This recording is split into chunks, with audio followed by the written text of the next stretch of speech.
ദൈവനാമം വാഴ്ത്തപ്പെടുമ്പോഴാണ് ദൈവത്തിൻ്റെ കൃപയാൽ പത്രോസ് ലേഖനം എന്ന വിഷയത്തിൻ്റെ രണ്ടാമത്തെ സെക്ഷനിൽ പ്രവേശിപ്പാൻ ദൈവം നമ്മെ സഹായിച്ചത് ഓർത്ത് ഞാൻ ദൈവത്തെ സ്തുതിക്കുന്നു, സ്തോത്രം ചെയ്യുന്നു. നിങ്ങൾക്ക് എല്ലാവർക്കും കർത്താവായ യേശു നാമത്തിൽ സ്നേഹവന്ദനങ്ങൾ അറിയിക്കുകയാണ്.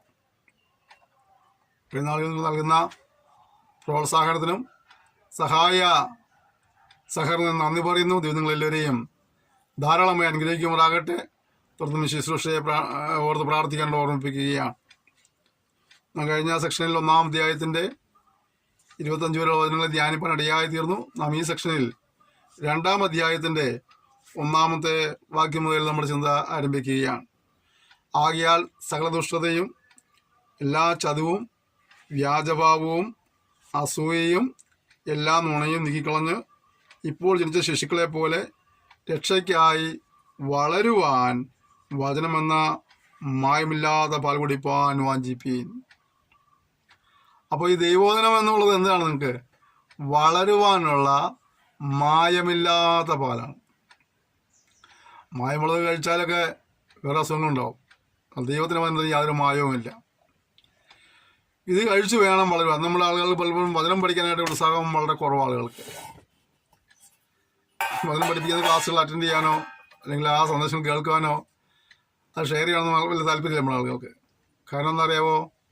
വളർച്ച പ്രാപിക്കാൻ ആഗ്രഹിക്കുന്നില്ല എന്നുള്ളതാണ്. എന്നാലേ വളർച്ച പ്രാപിക്കാൻ ആഗ്രഹിച്ചുകൊണ്ട് ഏറെ ബന്ധപ്പാടുണ്ടായിട്ടും ഈ ദൈവനെ പഠന സമയം കണ്ടെത്താൻ മക്കളെ ഓർത്ത് പ്രിയപ്പെട്ടവരെ ഓർത്ത് ഞാൻ ദൈവത്തെ സ്തുതിക്കുന്നു. നിങ്ങൾ നന്ദി പറയുകയാണ്. ദൈവം നിങ്ങൾ ധാരാളം അനുഗ്രഹിക്കുമാറാകട്ടെ.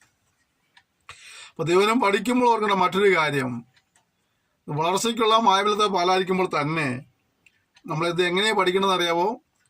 ആകെ സകല ദുഷ്ടതയും എല്ലാ ചതിവും വ്യാജഭാവവും അസൂയയും എല്ലാ നുണയും നീക്കി കളഞ്ഞിട്ട്. അപ്പോൾ കുറേ കാര്യങ്ങൾ ഒഴിവാക്കിയെങ്കിലേ നമുക്കറിയാം. ഈ പാൽ കുടിക്കുമ്പോൾ ചില ആഹാരങ്ങൾ പാലിനോടൊപ്പം കഴിച്ചാൽ അത് ശരീരത്തിൽ ദോഷം ചെയ്യുന്നതാണ്. പാല് പിരിഞ്ഞു പോവുക ചെയ്യും. അപ്പം അങ്ങനെയുള്ളത് ഒഴിവാക്കിയിട്ട് വേണം കഴിക്കാനായിട്ട്. എന്ന് പറഞ്ഞാൽ ദൈവനം പഠിക്കുമ്പോഴും നമ്മൾ ഒഴിവാക്കേണ്ട ഒരുപാട് കാര്യങ്ങളുണ്ട്. ആ ഒഴിവാക്കേണ്ടവയെ പൂർണ്ണമായി ഒഴിവാക്കിയതിന് ശേഷമായി വചനം പഠിക്കുമ്പോൾ ആ പഠനം നമുക്ക് അനുഗ്രഹമായി തീരുകയാണ്. അതുകൊണ്ട് എൻ്റെ പ്രിയ സഹോദരന്മാരെ, ഓരോ ദിവസം വചനം പഠിക്കുമ്പോഴൊക്കെ കർത്താവ് നമ്മൾ ആഗ്രഹിക്കാത്തതായ കാര്യങ്ങളൊക്കെ ഒഴിവാക്കുവാനായിട്ടുള്ള ഒരു തീരുമാനം നമുക്കുണ്ടാകണം, ഒരു സമർപ്പണം നമുക്കുണ്ടാകണം. നമ്മൾ പ്രകാരം പ്രവർത്തിക്കുകയും ചെയ്യണം. കർത്താവ് ദയാലു എന്ന് നിങ്ങൾ ആശ്വസിച്ചുകൊണ്ടല്ലോ മനുഷ്യർ തള്ളിയതെങ്കിലും ദൈവസന്നിധിയിലെ ശ്രേഷ്ഠവും മാന്യവുമായ ജീവനുള്ള കല്ലായ അവൻ്റെ അടുക്കൽ വന്നിട്ട് നിങ്ങളും ജീവനുള്ള കല്ലുകൾ എന്ന പോലെ ആത്മീയഗ്രഹമായി യേശുക്രിസ്തു മുഖാന്തരം ദൈവത്തിന് പ്രസാദമുള്ള ആത്മീയയാഗം കഴിപ്പാൻ തക്കവണ്ണം വിശുദ്ധ പുരോഹിത വർഗമാകേണ്ടതിനെ പണിയപ്പെടുന്നു. അപ്പോൾ രക്ഷിക്കപ്പെട്ട ദൈവമക്കളെ സംബന്ധിച്ചോളം നമ്മളെ എന്തായി നമ്മളൊരു ആത്മീയ ഗ്രഹമായി പണിയപ്പെടുകയാണ്. എന്നതിന് വേണ്ടിയിട്ടാണ് ദൈവത്തിന് പ്രസാദമുള്ള ആത്മീയ യാഗം കഴിപ്പാനായിട്ട് നമ്മളെ കർത്താവ് വിളിച്ച് വേർതിരിച്ചത്. രക്ഷിക്കപ്പെട്ടെന്ന് പറഞ്ഞത് നാം ദിവസങ്ങളുടെ ഭാഗമായി തീർന്നതിപ്പോൾ ദൈവത്തിന് ഉദ്ദേശമുണ്ട്. ഒരു ആത്മീയ ഗ്രഹമായി മാറണം. നമ്മൾ ദൈവത്തിന് പ്രസാദമുള്ള ആത്മീയ യാഗം അർപ്പിക്കുവാൻ കഴിയാത്തിരണം. കർത്താവ് ജീവനുള്ള കല്ല, അവൻ്റെ വന്നതിലൂടെ നാം ജീവൻ പ്രാപിച്ചു. യേശു പറഞ്ഞില്ലേ, ഞാൻ തന്നെ വഴിയും സത്യവും ജീവനുമാകുന്നു. അതുപോലെ പറഞ്ഞില്ലേ, ഞാൻ തന്നെ ജീവനും പുനരുദ്ധാനമാകുന്നു. വിശ്വസിക്കുന്നവൻ മരിച്ചാലും ജീവിക്കും. നമ്മളവൻ്റെ അടുക്കൽ നമ്മൾ ജീവൻ പ്രാപിച്ചിരിക്കുക. നമ്മൾ ഇനി എന്ത് ചെയ്യണം? കർത്താവിന് പ്രസാദമുള്ള ആത്മീയമായി നമ്മൾ മാറണം. ഞാൻ ശ്രേഷ്ഠവും മാന്യവുമായൊരു മൂലക്കല സീനിലിടുന്നു, അവൻ വിശ്വസിക്കുന്ന ലജ്ജ പോകുകയില്ല. തിരുവഴുത്ത് കാണുന്നല്ലോ. നമ്മുടെ പ്രത്യാശ എന്താണ്? അവൻ വിശ്വസിക്കുന്നവൻ ലജ്ജിച്ചു പോകുകയില്ല. പ്രശ്നങ്ങളും പ്രതികൂലങ്ങളൊക്കെ ഉണ്ടാകാം, കഷ്ടവും എതിർപ്പൊക്കെ ഉണ്ടാകാം. പക്ഷേ അവൻ വിശ്വസിച്ചാൽ ലജ്ജ പോകുക. അവൻ നോക്കിയിട്ട് പ്രകാശരായി ഒരു മുഖമോ ലജ്ജിച്ചു പോയി അവൻ വായിക്കുന്നു. എൻ്റെ ജീവിതത്തിൽ നിന്നാപാത്രമായി തീരും, പരിഹാസ വിഷയമായി തീരുന്ന സാഹചര്യങ്ങൾ ജീവിതത്തിലുണ്ടാകിലും വിശ്വസിക്കുക, ദൈവത്തിന് ലജ്ജിപ്പാൻ വിടുകയില്ല. എൻ്റെ അവസരത്തെ മാറ്റം വരുത്തും, എൻ്റെ സ്ഥിതിയിലത്തെ ഭേദം വരുത്തും, അനുഗ്രഹിപ്പാൻ ഇടയായിത്തീരും. നിന്നാപാത്രമായിരിക്കാനല്ല, എന്നാൽ മാനിച്ചാൽ ഞാൻ മാനിക്കാവുന്നവൻ്റെ ഭക്തമാക്കിയാൽ നിന്റെ ജീവിതത്തിൽ ഒരു മാന്യത അനുഭവിപ്പാൻ ഇടവരുമെന്ന് ദൈവത്തിൻ്റെ പരിശുദ്ധാത്മാവ് ഒരു സന്ദേശം കൈമാറുകയാണ്. വിശ്വസിച്ച് നിങ്ങൾക്ക് അമാന്യതയുണ്ട്, വിശ്വസിക്കുന്നവർക്ക് അമാന്യതയുണ്ട്. വിശ്വസിക്കാത്തവർക്കോ വീട് പണിയുന്നവർ തള്ളിക്കളഞ്ഞ കല്ല് തന്നെ മൂലക്കല്ലും അടച്ചക്കല്ലും തടങ്കൽ പാറയുമായി തീർന്നു. വിശ്വസിക്കാത്തവന് ഉപകാരമില്ലെങ്കിലും വിശ്വസിക്കുന്നതിനൊരു ഉപകാരമാണ്, നന്മയാണ്, അനുഗ്രഹമാണ്, വിടുതലാണ്. കാര്യം മറന്നു പോകരുത്. പ്രവചനം അനുസരിക്കാൽ ഇടറിപ്പോകുന്നു, അതിനവരെ വച്ചു മരിക്കുന്നു. ഉണ്ടോ? അതിനനുസരിക്കാതെ വചനം കേട്ടിട്ട് അനുസരിക്കാത്ത ഒരുപാട് പേരുണ്ട്. അവരെന്ത് ചെയ്യുന്നത്? അവർ ഇടറിപ്പോകുന്നു വചനം വായിക്കുന്നത്. അടുത്തത്, നിങ്ങളോ അന്ധകാരത്തിൽ നിന്ന് തൻ അത്ഭുത പ്രകാശത്തിലേക്ക് നിങ്ങളെ വിളിച്ചവൻ്റെ സൽഗുണങ്ങളെ ഘോഷിപ്പാൻ തക്കവണ്ണം തിരഞ്ഞെടുക്കപ്പെട്ട ഒരു ജാതിയും രാജകീയ വിരോധ വർഗവും വിശുദ്ധ വംശവും സ്വന്തം ജനവുമാകുന്നു. മുമ്പേ നിങ്ങൾ ജനമല്ലാത്തവർ, ഇപ്പോഴോ ദൈവത്തിൻ്റെ ജനം. കരുണ ലഭിക്കാത്തവർ, ഇപ്പോഴോ കരുണ ലഭിച്ചവർ തന്നെ. ഇപ്പോൾ നമ്മൾ പഠിച്ച കാര്യം എന്താണ്? ഇവിടെ കാണുന്നത്, നിങ്ങളെ കർത്താവ് അന്ധകാരത്തിൽ നിന്ന് അത്ഭുതപ്രകാശത്തെ വിളിച്ചിരിക്കുക. അന്ധകാരത്തിൽ നിന്ന് അത്ഭുതപ്രകാശത്തെ വിളിച്ചിരിക്കുന്നതിൻ്റെ പേരിൽ നിങ്ങൾ എന്ത് ചെയ്യണം? വിളിച്ചവൻ്റെ സൽഗുണങ്ങളെ ഘോഷിക്കണം. അതിനുവേണ്ടി നിങ്ങളെ ഒരു ജാതിയാക്കി, രാജകീയ പുരോഗത വർഗമാക്കി, വിശുദ്ധ വംശമാക്കി, സ്വന്തം ജനമാക്കി തീർത്തിരിക്കുക. നമുക്ക് ലഭിച്ച പദവികൾ ഒരുപാടാണ്. ആ പദവി തന്നപ്പോൾ തന്നെ അത് നൽകിയവനൊരു ഉദ്ദേശമുണ്ട്. നമ്മൾ അവൻ്റെ സൽഗുണങ്ങളെ ഘോഷിക്കണം. നമ്മെ വിളിച്ച് വേർതിരിച്ചവൻ്റെ സൽഗുണങ്ങളെ ഘോഷിപ്പാൻ നമ്മളെപ്പോഴും ഉത്സാഹികളായിരിക്കണം. നമ്മൾ അന്ധകാരത്തിലായിരുന്നു, ഇരുട്ടിലായിരുന്നു. കർത്താവ് നമ്മെ അത്ഭുത പ്രകാശം കൊണ്ടുവരേണ്ടിയായി തീർന്നു. നമ്മൾ യശയാപ്രവചനം പഠിക്കുമ്പോൾ കാണുന്നുണ്ട്, ഇരുട്ടിൽ കിടന്ന ഒരു ജനം വലിയൊരു വെളിച്ചം കണ്ടെന്ന് കാണുന്നുണ്ട്. ആ വെളിച്ചം ആരാ? കർത്താവ് യേശു പറഞ്ഞില്ലേ, ഞാൻ തന്നെ ലോകത്തിന് വെളിച്ചമാകുന്നു, ഞാൻ ലോകത്തിന് വെളിച്ചമാകുന്നു. എന്നിൽ വിശ്വസിക്കുന്നവൻ ഇല്ല നടക്കുകയില്ല. ഒരുപാട് നമ്മളെ കർത്താവ് വിളിച്ച് കൊണ്ടുവന്നിരിക്കുകയാണ്. അതുകൊണ്ട് നമ്മൾ അവൻ്റെ സൽഗുണങ്ങളെ ഘോഷിപ്പാൻ ഉത്സാഹികളായിരിക്കണം. പ്രിയമുള്ളവരെ, പ്രവാസികളും പരദേശികളുമായ നിങ്ങളെ ആത്മാവിനോട് പോരാടുന്ന ജഡമോഹങ്ങളെ വിട്ടകന്ന് ജാതികൾ നിങ്ങൾ ദുഷ്പ്രവർത്തിക്കാരും ദുഷ്കം തോറും നിങ്ങളുടെ നല്ല പ്രവർത്തികളെ കണ്ടറിഞ്ഞിട്ട് സന്ദർശന ദിവസത്തിൽ ദൈവത്തെ മഹത്വപ്പെടുത്തേണ്ടതിന് അവരുടെ ഇടയിൽ നിങ്ങളുടെ നടപ്പ് നന്നായിരിക്കണമെന്ന് ഞാൻ പ്രബോധിപ്പിക്കുന്നു.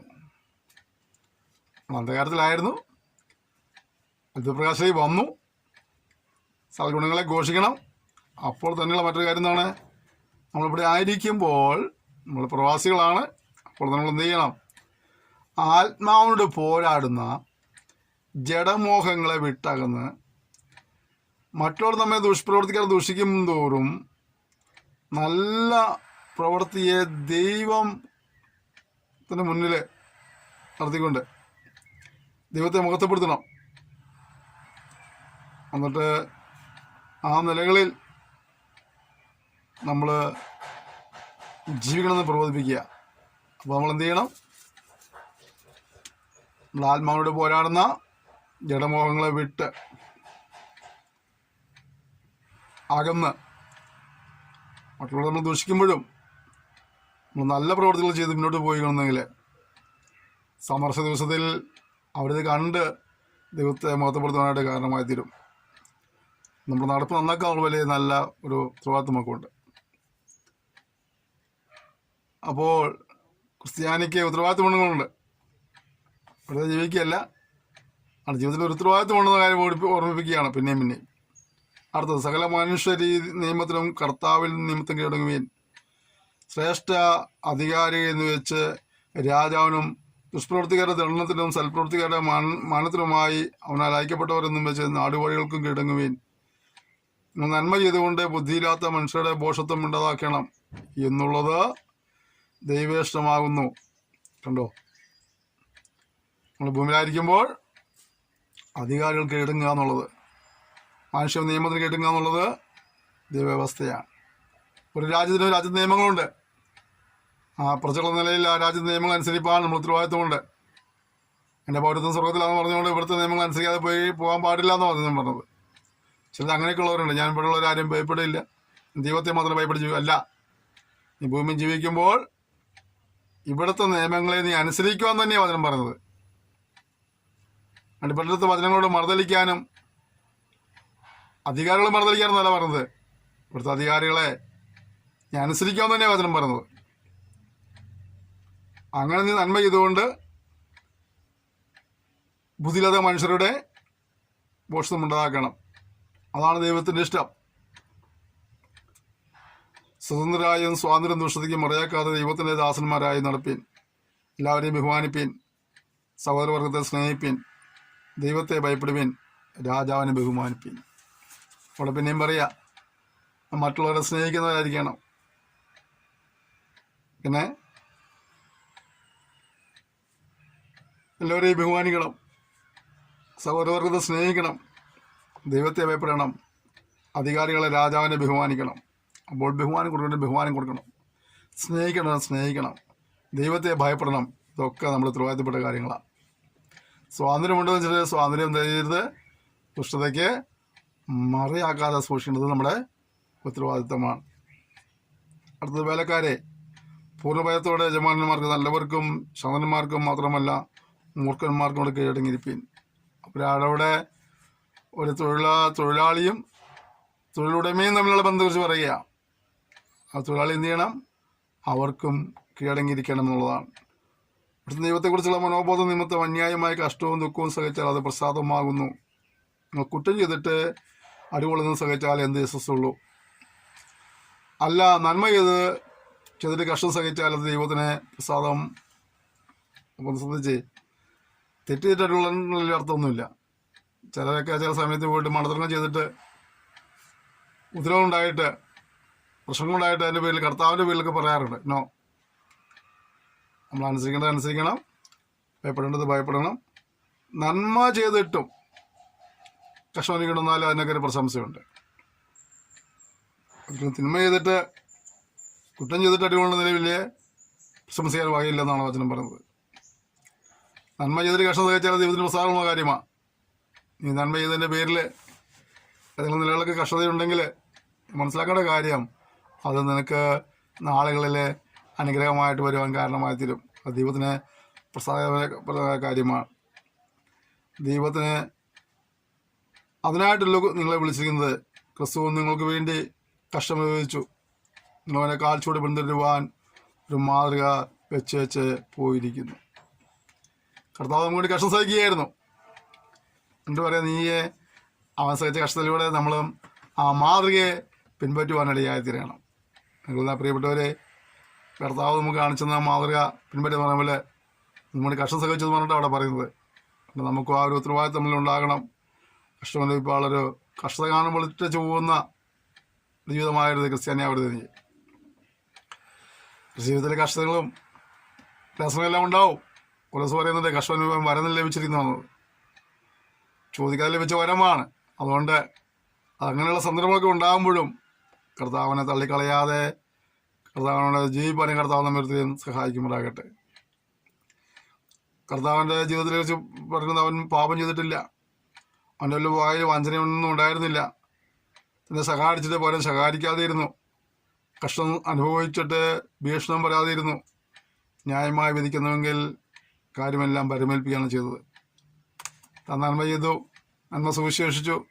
എനിക്ക് ലഭിച്ചത് കഷ്ടതയും പീഡയും ഒക്കെ ആണെങ്കിലും തന്നെ അതിനെതിരെ ഒന്നും പറയാതെ സംസാരിക്കാതെ അതെല്ലാം ദൈവത്തിൻ്റെ മക്കൾ പരിമേൽപ്പിക്കേണ്ടതായിത്തീർന്നു. എൻ്റെ ജീവിതത്തിൽ നീ അനുഭവിക്കാതെ നന്മ ചെയ്തിട്ടും നീ തിന്മയാണ് ലഭിക്കുന്നതെങ്കിൽ മറ്റുള്ളവർ ആശ്വാസം വേണ്ടി നിലകൊണ്ടിട്ടും നീ അവരുടെ മുമ്പ് ശത്രുവായി മാറിയിട്ടുണ്ടെങ്കിൽ അത് നിമിത്തം പീഡ സഹിക്കേണ്ടി വരികയോ ഉത്തരവ് സഹിക്കേണ്ടി വരികയോ കഷ്ടം അനുഭവിക്കേണ്ടി വരുന്നുണ്ടെങ്കിൽ ദൈവത്തിൻ്റെ ആത്മാവ് പറയുന്നത് ഇങ്ങനെയാണ്: കുഞ്ഞെ, നിരാശപ്പെട്ടു പോകേണ്ട ആവശ്യമില്ല. എല്ലാം നന്നായി ചെയ്യുന്ന ഒരുവൻ നമ്മുടെ മുകളിലുണ്ട്. ഒരു ന്യായം വിധിക്കുന്ന ന്യായമായി ന്യായത്തിന് ഒരുവനുണ്ട്. അതുപോലെ കാര്യങ്ങളെല്ലാം പരിമേൽപ്പിച്ച് മുന്നോട്ട് പോകാൻ കർത്താവ് സഹായിക്കുമാറാകട്ടെ. എന്നിട്ട് കർത്താവായ യേശുവിനെ ക്രൂശ് മരണവും കഷ്ടതയും എന്തിനാണെന്ന് പറയുക. നാം പാപം സംബന്ധിച്ച് മരിച്ച് നീതിക്ക് ജീവിക്കേണ്ടതിന് യേശു നമ്മുടെ പാപങ്ങളെ വഹിച്ച് ക്രൂശിന്മേൽ കയറി. കർത്താവായ യേശു ക്രിസ്തുവിന്റെ ക്രൂശ് മരണത്തിന് വലിയ ഉദ്ദേശമുണ്ടായിരുന്നു. നാം ഓരോരുത്തരും പാപം സംബന്ധിച്ച് മരിക്കണം, നീതിക്ക് ജീവിക്കണം. അതിനുവേണ്ടിയാണ് കർത്താവായ യേശു ക്രിസ്തുവിന്റെ അതിൻ്റെ പാവങ്ങളെ വഹിച്ച് ക്രൂശിന്മേൽ കയറിയത്. റെസൊണൻസ് എങ്ങനെയാണ്? അവനടിയപ്പണ ഒരാളിൽ സൗഖ്യം വന്നിരിക്കുന്നു. നിങ്ങൾ തെറ്റുള്ള നാടുകളെ പോലെ ആയിരുന്നു, ഇപ്പോൾ നിങ്ങളുടെ ആത്മാക്കളുടെ ഇടയനും അധ്യക്ഷനുമായവങ്കിലേക്ക് മടങ്ങി വന്നിരിക്കുന്നു. പക്ഷെ നിങ്ങൾ വായിക്കുന്നില്ലേ, നാം ഓരോരുത്തരും താൻ തന്നെ വഴിക്ക് തിരിഞ്ഞിരുന്നു, നാം ഓരോരുത്തരും ആടുകളെ പോലെ വഴിതെറ്റിപ്പോയിരുന്നു. എന്നാൽ കർത്താവിൻ്റെ മേൽ അതിൻ്റെ ലംഘനങ്ങളെല്ലാം ശിക്ഷകളെല്ലാം ഒരു ഇടയായിത്തീർന്നു അത് വഹിച്ച് വിശ്വാസം നമുക്ക് രക്ഷപ്പെടായപ്പം കർത്താവ് അവസരം തന്നിരിക്കുകയാണ്. ആ പാപം സംബന്ധിച്ച് മരിച്ച് എനിക്ക് ജീവിക്കേണ്ടതിന് പാപമറിയാത്ത കർത്താവ് നമുക്ക് വേണ്ടി യാഗമാത്തിലൂടെയായിത്തീർന്നു. നാം ദൈവത്തിന് നീതിയാകേണ്ടതിന് പാവമില്ലാത്തവനെ പാവമാക്കി തീർത്തു എന്ന് നമ്മൾക്കൊരു നിലത്തിൽ പഠിക്കുന്നുണ്ട്. ഇത് പഠിക്കുമ്പോൾ നമുക്ക് ദൈവത്തിലുള്ള നന്ദിയും സ്നേഹവും ബഹുമാനവും വർദ്ധിപ്പാൻ ഇടവരട്ടെ. അവിടെ നമ്മൾ 3-ാം അധ്യായം തുടങ്ങുമ്പോഴൊക്കെ കാണുന്നത് അവിടെ കുടുംബജീവിതത്തെക്കുറിച്ച് ചില കാര്യങ്ങൾ പറയുകയാണ്. പലപ്പോഴും പല സഹോദരന്മാരുടെ ഒരു പരാതിയാണ്, എൻ്റെ അത്ര ആത്മീയ ഉത്സാഹം എൻ്റെ ഭർത്താവിനില്ല, അദ്ദേഹം ഞാൻ രക്ഷിക്കപ്പെട്ട് വളരെ ഭർത്താവ് വിശ്വാസി വന്നിട്ടില്ല എന്നൊക്കെ പറഞ്ഞ ഒരുപാട് സഹോദരന്മാർ കണ്ടിട്ടുണ്ട്. ഭർത്താക്കന്മാരെ കുറ്റങ്ങളൊന്നും പറയുന്ന സഹോദരന്മാരെയും കണ്ടിട്ടുണ്ട്. ഞങ്ങളൊരു ശുശ്രൂഷ നിലയിൽ പലപ്പോഴൊക്കെ സഹോദരന്മാർ വന്നിട്ട് അച്ഛൻ അങ്ങനെയാ, ചേട്ടൻ അങ്ങനെയൊക്കെ വന്ന് പറയാൻ നിങ്ങൾ കേട്ടിട്ടുണ്ട്. അത് ദൈവത്തിൻ്റെ വചനം വളരെ വ്യക്തമായിട്ട് സഹോദരിമാരോട് പറഞ്ഞൊരു കാര്യമുണ്ട്. എൻ്റെ പ്രിയ പഠിതാക്കളായ സഹോദരിമാരിൽ വിവാഹിതരായ ആളുകളുണ്ടല്ലോ. പക്ഷേ കുടുംബജീവിതമൊക്കെ ചിലപ്പോൾ ചീറ്റിലും പൊട്ടലായിട്ട് മുന്നോട്ട് പോകുന്ന അവസ്ഥയൊക്കെ ആയിരിക്കാം. അപ്പോൾ നിങ്ങൾ പറയും ഇതുപോലത്തെ ഒരുത്തിന് കിട്ടിയതുകൊണ്ട് എൻ്റെ ജീവിതം ന്യായമൊക്കെ പറയുന്ന ആളുകളുണ്ടായിരിക്കാം. ഇയാൾക്ക് എന്നുള്ള ആത്മീയ കാഴ്ചപ്പാടില്ലാത്തതിനെ പറ്റി ന്യായം പറയുന്ന ആളുകളുണ്ടായിരിക്കും. ഞാൻ അങ്ങനെയും കണ്ടിട്ടുണ്ട്. നിങ്ങൾ പ്രാർത്ഥിക്കില്ല, പാടില്ല, ദിവസം വായിക്കില്ല, യാതൊരു ആത്മീയ താല്പര്യവും ഇല്ല, എന്നെപ്പോലെ അതേ കൊണ്ട് ഒരുമിച്ചിരുന്ന് പ്രാർത്ഥിച്ചിരുന്നെങ്കിൽ ആരാധിച്ചിരുന്നെങ്കിലൊക്കെ ഞങ്ങൾ വലുത് അങ്ങനെയൊക്കെ പറഞ്ഞ ആളുകൾ കേട്ടിട്ടുണ്ട്. ഒന്നും പറയാ ഭാര്യമാരെ, ഇതാരോടെ പറഞ്ഞേ, സൗരന്മാർ പറയാ ഭാര്യമാരെ, നിങ്ങളെ ഭർത്താക്കന്മാർക്ക് കീഴടങ്ങിയിരിക്കണം. സൗരന്മാർക്ക് വളരെ ബുദ്ധിമുട്ടുള്ളൊരു കാര്യമാണ്. എന്തെങ്കിലും ഒരു കാര്യം പറഞ്ഞാൽ മുകളിൽ തലക്കാട് വെട്ടി എന്തെങ്കിലും പറഞ്ഞില്ലെങ്കിൽ അവർക്ക് യാതൊരു, എല്ലാവരും അല്ല, നിങ്ങൾക്ക് കുറേ പേര് അങ്ങനെയുള്ളവരുണ്ട്. ഭർത്താക്കന്മാരെ അനുസരിച്ച് ജീവിക്കുന്ന ഒരുപാട് സൗകര്യന്മാരുണ്ട് നമ്മുടെ കൂടുതൽ, ഇല്ലെന്ന് ഞാൻ പറയുന്നില്ല. അതേസമയം തന്നെ അനുസരിക്കാതെ ദുശാഠ്യം കാണിക്കുന്ന ഒരുപാടെണ്ണം നമ്മുടെ കൂടുതലുണ്ട്. അവരെ കാലേജിൽ വന്ന് പാട്ട് പാടുകയും ആരാധിക്കുകയും ചെയ്യുന്നതാണോ നമുക്ക് അത്ഭുതം തോന്നിപ്പോകും. അതിനും പറയാ ഭാര്യമാരെ നിങ്ങളെ ഭർത്താക്കന്മാർക്ക് കീഴടങ്ങിയിരിക്കണം. നീ ചെയ്യേണ്ട ഏറ്റവും വലിയ കാര്യം അതാണ്. നീ കീഴടങ്ങിയിരിക്കാൻ പഠിക്കണം ആദ്യം. അവിടെ തലയ്ക്ക് മുകളിൽ കയറി ചാടാനൊന്നും നോക്കരുത്. അടുത്ത സെൻസ് കുറച്ചുകൂടെ ശ്രദ്ധിക്കേണ്ട, അവരിൽ വല്ലവരും വചനം അനുസരിക്കാത്ത പക്ഷം ഭയത്തോടു കൂടിയ നിങ്ങളുടെ നിർമ്മലമായ നടപ്പ് കണ്ടറിഞ്ഞ് വചനം കൂടാതെ ഭാര്യമാരുടെ നടപ്പിനാൽ ചേർന്ന് വരുവാനിടയായിത്തീരും. സൗര്യമാരെ ആ വാദം നിങ്ങൾക്കൊരു വെല്ലുവിളി തരിക. എന്താ പറയുക, എത്ര പേർക്ക് നെഞ്ചോട് കരം ചേർത്ത് വെച്ച് പറയാൻ കഴിയും, എൻ്റെ നടപ്പ് കണ്ടിട്ട് എൻ്റെ കെട്ടുവാൻ ഗുണപ്പെടും, എൻ്റെ നടപ്പ് കണ്ടിട്ട് എൻ്റെ കെട്ടുവാൻ വിശ്വാസത്തിൽ വരും, എൻ്റെ നടപ്പ് കണ്ടിട്ട് എൻ്റെ കെട്ടുവാൻ ആത്മീയനായി തീരുമെന്ന് പറയുവാൻ കഴിയുന്ന എത്ര സഹോദരിമാർ ഈ പാഠം ശ്രദ്ധിക്കുന്നുണ്ട്? ഞാൻ കേട്ട കാര്യം, കേട്ടിട്ടുള്ള ചില അനുഭവ സാക്ഷ്യങ്ങൾ പറയാം. അവളെ കെട്ടുന്നവരെ അവൻ നല്ലൊരു മനുഷ്യനായിരുന്നു, അവൻ ആരാധിക്ക് പോകുന്ന ഒരു ആത്മീയനായിരുന്നു. അവളെ ഇന്ന് കെട്ടിയതോടുകൂടി അവൻ്റെ സ്ഥിതി കഷ്ടത്തിലായി, തികഞ്ഞ മദ്യപാനിയായി, ലഹരിക്ക് അടിമയായി എന്ന് കേട്ടിട്ടുള്ള ഒരുപാട് സാക്ഷ്യം കണ്ടിട്ടുണ്ട്. ഞാൻ സഹോദരിമാരെ ഒന്നടങ്കം കൂട്ടം പറയുകയല്ല. ചില സഹോദരിമാരെ മുഖാന്തരമായി ചില സഹോദരന്മാർ അത്തരത്തിൽ നശിച്ചുപോയിട്ടുണ്ട്, ഇല്ലെന്ന് പറയാൻ കഴിയില്ല. സഹോദരന്മാരുടെ ത്യാഗപൂർണമായ ജീവിതം കൊണ്ട്, മാതൃകാപൂർണമായ ജീവിതം കൊണ്ട് അനുസരണപരമായ ജീവിതം കൊണ്ട് രക്ഷയിലേക്ക് വന്ന ചില സഹോദരന്മാരെയും ഞാൻ കണ്ടിട്ടുണ്ട്. എന്നാൽ ചിലരോടൊക്കെ ശേഷം പറയുമ്പോൾ എൻ്റെ പൊന്നാച്ച ഇവള് സ്വർഗത്തിൽ പോവുകയാണെങ്കിൽ ഞാൻ സ്വർഗത്തിൽ ഇല്ല, ഇവിടെ ഉള്ള സ്വർഗത്തിലേക്കാൾ നല്ല എനിക്ക് നരകമാണെന്ന് പറഞ്ഞ അച്ചായന്മാരെ കണ്ടിട്ടുണ്ട്. സൗകര്യമാർക്ക് വലിയ ഉത്തരവാദിത്തമുണ്ട്. അത് നിങ്ങൾ ഈ വചനം നല്ലവണ്ണം പഠിക്കുക തന്നെ വേണം. എൻ്റെ അടുത്ത് നിങ്ങളെ അലങ്കാരം തലമുടി പിന്നുന്നതും പൊന്നണിയുന്നതും വസ്ത്രം ധരിക്കുന്നതും ഇങ്ങനെ പുറമേയുള്ളതല്ല, സൗമ്യതയും സാവധാനതയുമുള്ള മനസ്സെന്ന അക്ഷയഭൂഷണമായ ഹൃദയത്തിൻ്റെ ഗൂഢമനുഷ്യൻ തന്നെയായിരിക്കണം. ഈ തലമുടി ജീവിതോ പൊട്ടുകുതിയതോ തലമുടി പിന്നിയതോ പൊന്നണിഞ്ഞതോ വസ്ത്രം മുകളിൽ വസ്ത്രം ധരിച്ചോ ഒന്നും അല്ല നിന്നിലേക്ക് ആകർഷണം കൊണ്ടുവരുന്നത്. എൻ്റെ ജീവിതത്തിലെ സൗമ്യതയും സാവധാനതയും ഒക്കെയാണ് എൻ്റെ ജീവിതത്തിൽ നമുക്ക് വേണ്ടതായ അലങ്കാരം എന്നാണ് പറയുക. ഇന്ന് സൗകര്യമാർ പലപ്പോഴും അലങ്കരിക്കുന്നതൊക്കെ വില കൂടിയ വസ്ത്രവും ആഭരണങ്ങളും വെച്ച് അലങ്കരിച്ച് ശ്രദ്ധ നോക്കുമ്പോൾ നിൻ്റെ സൗമ്യമായ ഇടപെടലിലൂടെയും സംസാരത്തിലൂടെയൊക്കെയാണ് ആളുകൾ നിന്നിലേക്ക് ആകർഷിക്കപ്പെടുക എന്നുള്ള കാര്യം മറന്നു പോകരുത്. വേഷവിധാനം നോക്കിയല്ല മനുഷ്യൻ നിന്നെ ബഹുമാനിക്കുന്നതും ആദരിക്കുന്നതും സ്നേഹിക്കുന്നതും, മറിച്ച് എന്താണ് എൻ്റെ പ്രവർത്തികളും എൻ്റെ സംസാരവും എപ്രകാരമാണെന്ന് നോക്കിയിട്ടാണ്. അതുകൊണ്ട് ആദ്യ നിലകളിൽ ഒരു ക്രമേണം വരുവാൻ കർത്താവ് നമ്മെ സഹായിക്കുമാറാകട്ടെ. അത് ദൈവസേനയിൽ വിലയിരുതാണ്. അങ്ങനെയുള്ളതായ ഇടപെടലാണ് ദൈവസേനയിലെ വിലയിരുതായി മാറുന്നത്. ഇങ്ങനെയല്ലോ പണ്ട് ദൈവത്തിൽ പ്രത്യാശ വെച്ചിരുന്ന വിശുദ്ധ സ്ത്രീകൾ തങ്ങളെ തന്നെ അലങ്കരിച്ച് ഭർത്താക്കന്മാർക്ക് ഇടങ്ങുന്നത്. ഈ സൗമ്യതയും സാവധാനങ്ങളൊക്കെ അലങ്കരിച്ചതിൻ്റെ പേരിലാണ് പണ്ടത്തെ വിശുദ്ധമതികളായ നമ്മുടെ അമ്മച്ചിമാർ ഭർത്താക്കന്മാരെ കീഴടങ്ങിയിരുന്നത്. അങ്ങനെ സാറ അബ്രഹാമിനെ യജമാനനെ വിളിച്ച് അനുസരിച്ചിരുന്നു. നന്മ ചെയ്ത് യാതൊരു ഭീഷണിയും പിടിക്കാതിരുന്നാൽ നിങ്ങൾ അവളുടെ മക്കളായിത്തീരുന്നു.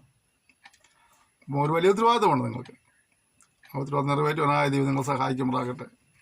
ഈ പാഠം പഠിക്കുമ്പോൾ ഒരു മാതൃകയുള്ള ഭാര്യയായി അനുസരണമുള്ള ഭാര്യയായി ജീവിക്കാനായിട്ടുള്ള കൃപയ്ക്കായി ദൈവത്തോട് യാചിക്കുക.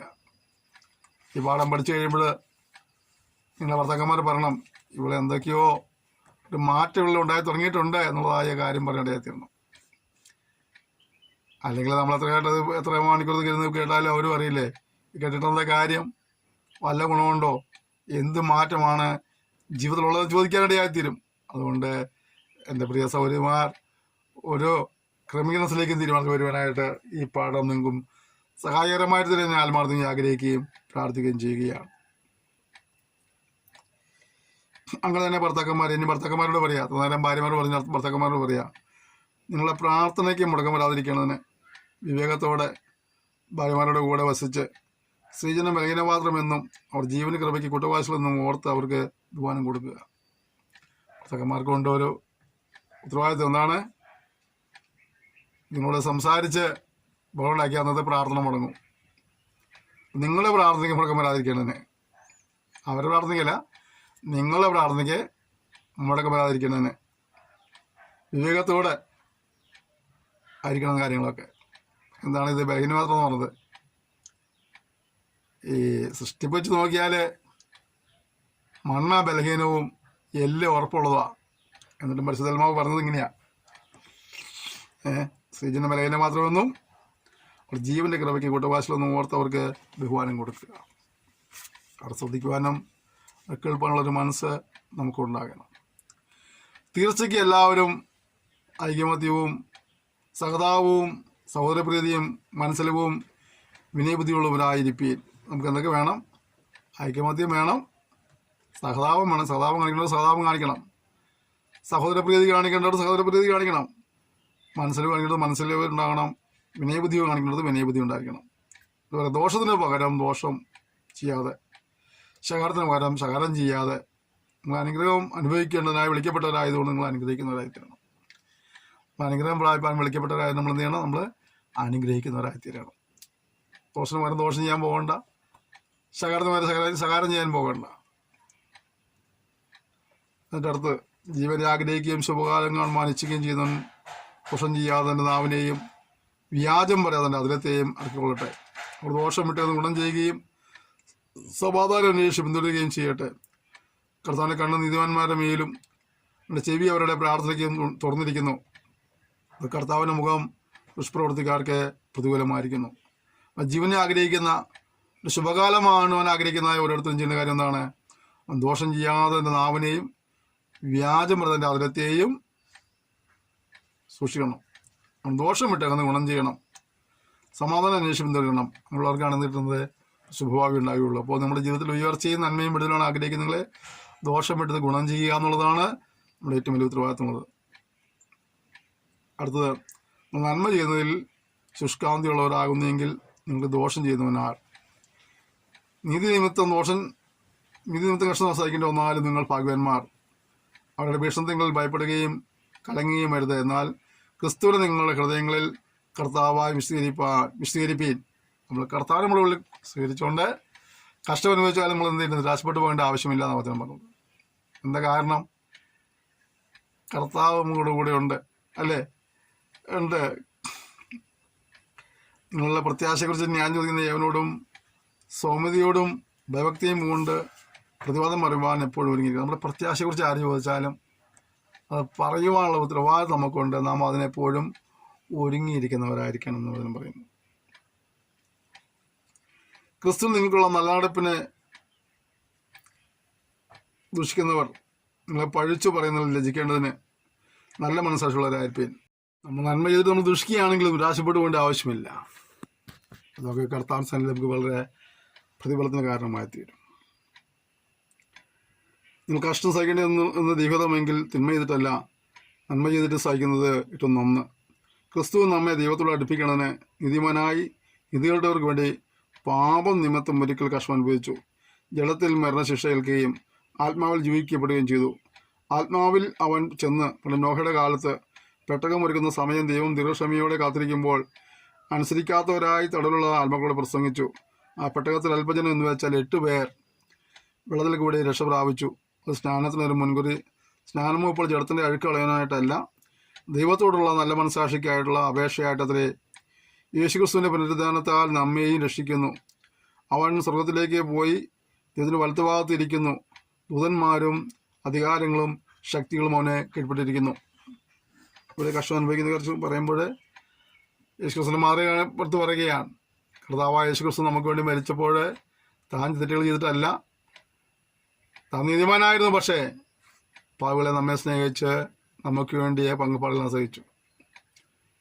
എന്നിട്ട് പറയുക, നിങ്ങളും നന്മ ചെയ്തിട്ട് കഷ്ടം സഹിച്ചാൽ നിങ്ങൾ രാശിപ്പെട്ടു പോകേണ്ട ആവശ്യമില്ല.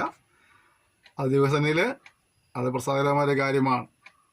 എന്നിട്ട് നോഹയുടെ കാലഘട്ടത്തിൽ പറയുക, നോഹ തലമുറയിൽ പ്രസംഗിച്ചേർന്നപ്പോൾ അവൻ്റെ പ്രസംഗം ആരും കേട്ട് വിശ്വസിക്കുകയൊന്നും ചെയ്തില്ല, അല്ലേ? എല്ലാവരും അവനെ നിന്ദിക്കുകയായിരുന്നു, പരിഹസിക്കുകയായിരുന്നു. പക്ഷേ നോഹ പ്രസംഗം അവസാനിപ്പിച്ച് ദൈവിക സമയമായപ്പോൾ ദൈവം പ്രളയം ആരംഭിച്ചു. ആ ഒരു പെട്ടകം ഒരുക്കി രക്ഷപ്രാപിപ്പം പറഞ്ഞ പെട്ടതിൽ അവർ കുടുംബം കയറി 8 പേര് രക്ഷപ്രാപിച്ചു.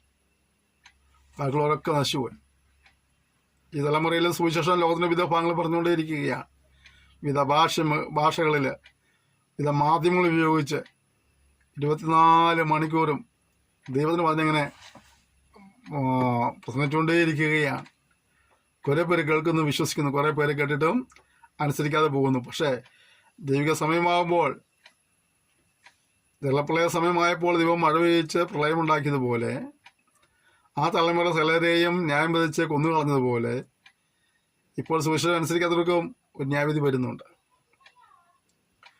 സുവിശേഷം അനുസരിക്കാത്തവർ കർത്താവിൻ്റെ സന്നിധാനവും വല്ലഭത്തോടെ മഹത്വം വിട്ടകന്ന് നിത്യനാശം ശിക്ഷാവിധി അനുഭവിക്കുന്നത് അതിൽ വായിക്കുന്നുണ്ട്. അപ്പോൾ ഓർക്കേണ്ട കാര്യം, ന്യായവിധി ഉണ്ടായതിനു മുമ്പ് രക്ഷപ്രാപിപ്പാനുള്ള ഏകമാർഗമാണ് കർത്താവായ യേശുക്രിസ്തു എന്നുള്ളത്. ഞാൻ തന്നെ വഴിയും സത്യം ജീവനുമാകുന്നു, ഞാൻ മുഖാന്തരമില്ലാതെ ആരും പിതാവിൻ്റെ അടുക്കൽ എത്തുന്നില്ല. ഞങ്ങൾ പ്രിയപ്പെട്ടവരെ, യേശു എന്ന രക്ഷിതാവിലൂടെ, യേശു എന്ന വഴിയിലൂടെ നിത്യത പ്രാപിപ്പാൻ പാവക്ഷമറായിപ്പാൻ കർത്താവ് നമ്മളെ സഹായിക്കുമാറാകട്ടെ. വിശ്വസിച്ചാലും വിശ്വസിച്ചില്ലെങ്കിലും ദൈവിക സമയമാകുമ്പോൾ ഇതിൻ്റെ പ്രവൃത്തി വെളിപ്പെടുത്തും, ന്യായവിധിയായിരിക്കും. പിന്നെ രക്ഷപ്പെടാൻ ഒരു അവസരമില്ല.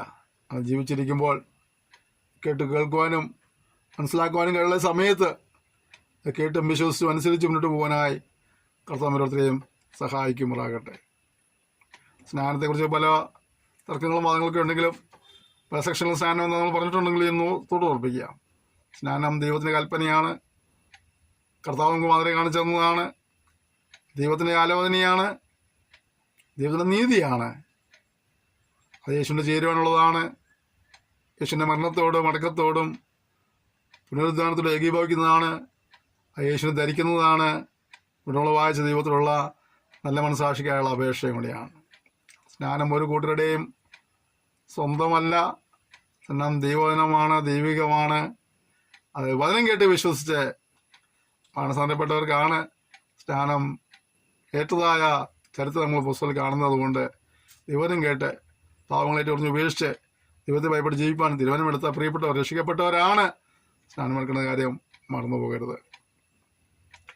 നമുക്ക് ഈ വചനം നമ്മൾ പഠിക്കുമ്പോൾ തന്നെ നമ്മുടെ ജീവിതത്തെ ഒന്ന് ചിന്തിപ്പാനായിട്ട് നമുക്ക് സമയം വിനിയോഗിക്കാം.